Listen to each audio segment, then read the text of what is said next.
Hello friends, बात करेंगे Edvik capital limited के बारे में, जो कि बहुत ही छोटी कंपनी है। फाइनेंशियल सेक्टर में कंपनी कारोबार कर रही है और इस कंपनी के मार्केट कैप की मैं बात करूं तो सिर्फ 122 करोड़ का मार्केट कैप है। यानी आप समझ सकते हैं कि बहुत ही छोटी कंपनी है। और शेयर के भाव की बात करें तो सिर्फ ₹2.85 के आसपास का शेयर का भाव है।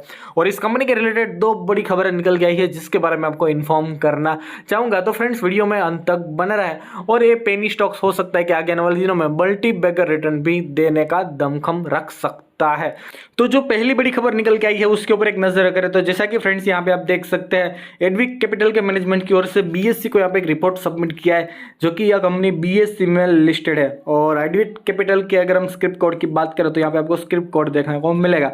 और सब्जेक्ट यहाँ पे निकल के आ रहा है कि Edvik capital submitted expression of interest for acquisition of ARC.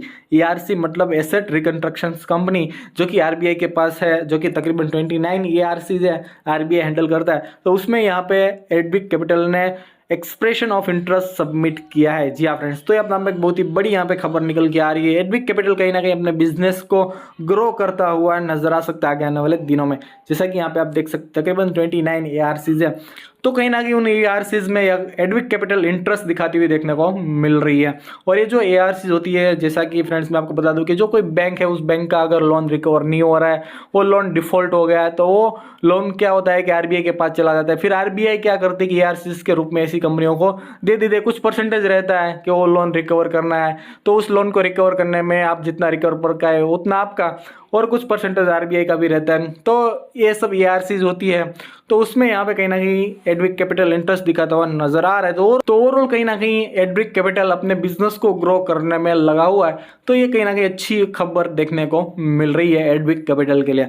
और दूसरी बड़ी खबर की मैं बात करूँ तो एडविक कैपिटल के जो Q2 के नतीजे आए थे वो भी धमाकेदार देखने को मिले थे, तो उसके ऊपर भी एक नजर करते हैं। तो जैसा कि यहाँ पे आप देख सकते हैं एडविक कैपिटल के Q2 के नतीजे आप लोगों के सामने, सारी वैल्यू है वो इन लैक्स में है।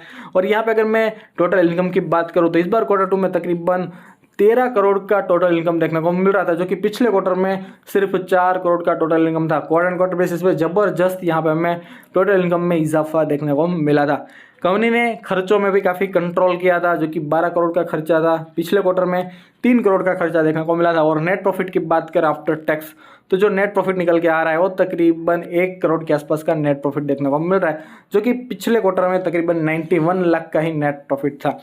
तो ओवरऑल कहीं ना कहीं क्वार्टर एंड क्वार्टर बेसिस पे कंपनी अच्छा ग्रो करती हुई नजर आ रही है। अगर ऐसा ही नतीजा है तो बड़े मोमेंटम शेयर प्राइस के ऊपर भी देखने को मिल सकते हैं। तो स्टॉक्स के ऊपर आपकी नजर होनी चाहिए।